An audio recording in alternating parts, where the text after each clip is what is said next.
Okay, let me give you some more practice on calculating using standard form. So here, let's say you've got yourself an atom here. An atom has a what's called a nucleus in the middle, and inside this nucleus there are protons and neutrons. And again, don't worry about this too much. But on the outside there are what's called electrons spinning around around an atom, and there could be more than two. Well, anyway, the mass of one electron, the mass is like the heaviness of this electron here, of one electron, is given by this.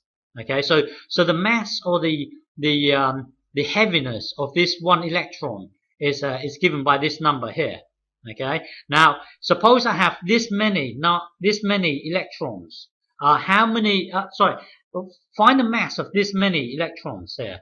So here I've got hang on, I've got this number here. It's actually this. Hang on, 2, 7, 1, 2, 3, 4. So I've got 270,000 electrons. What would be the mass of 270,000 electrons? Okay, given that one electron is this.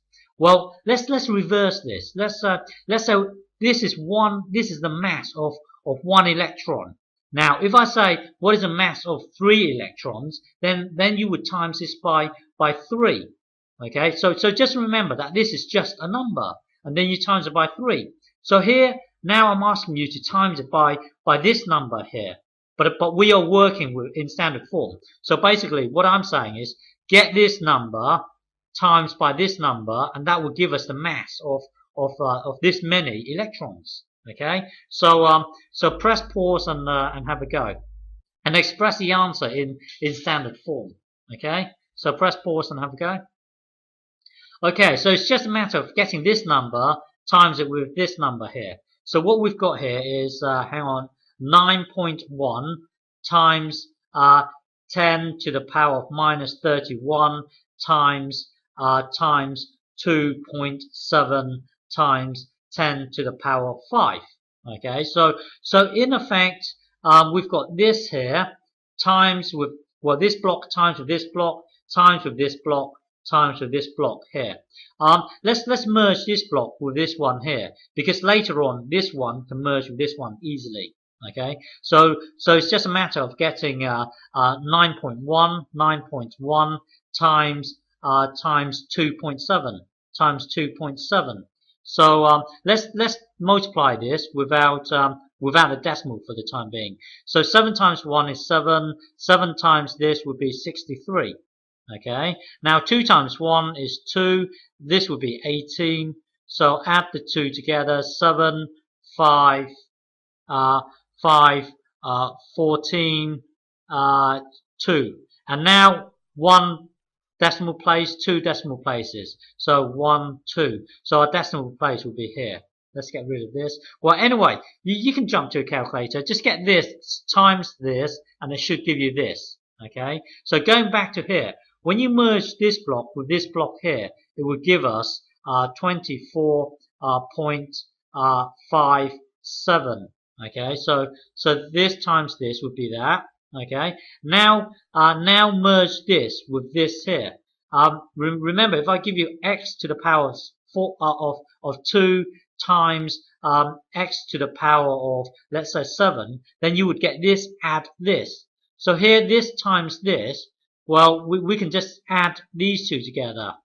Okay. So this would be times 10, and then this would be 26, minus 26. Okay, because minus 31 add 5 would be minus 26. So at the moment, all these multiplied together will give us this. Okay, but the thing is, this is not in standard form yet. To get into standard form, I need to jump straight to here. The decimal place has to be here. Okay, hang on. So to get in standard form, I need to do this. I need to break this up into this. Hang on. Into So let me. I need to break this up into standard form. So I need 2.457 because to get in standard form, I can only express this number as well, between 1 and 10, but it could be 1. So I'm going to rewrite this number as this number times, hang on, times 10 to the power of 1. Okay, so, well, the 1 doesn't need to be there, but I just want to put it in there so that you guys can see. So when you get this, merge it with this, you will get back to this block here. Okay, but don't forget, we've got to get this times this. So let's times it with 10 to the power of minus 26. Okay, so now I'm going to forget about this, and I'm going to get this and merge it with this block here. So this times this would be, well, when it's times, I'm just getting this, adding this. So it would be, so merging these two blocks will give me, hang on, 10 to the power of minus 25. And then this number here would be this, 4, 5, 7. See, this number here is good because it's between 1 and 10, but it could be 1.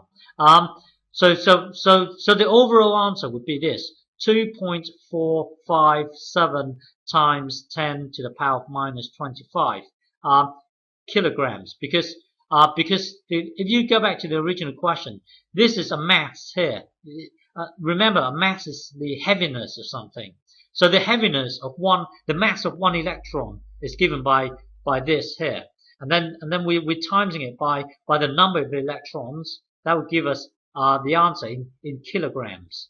Okay, so overall it would be this number, kilograms. Okay.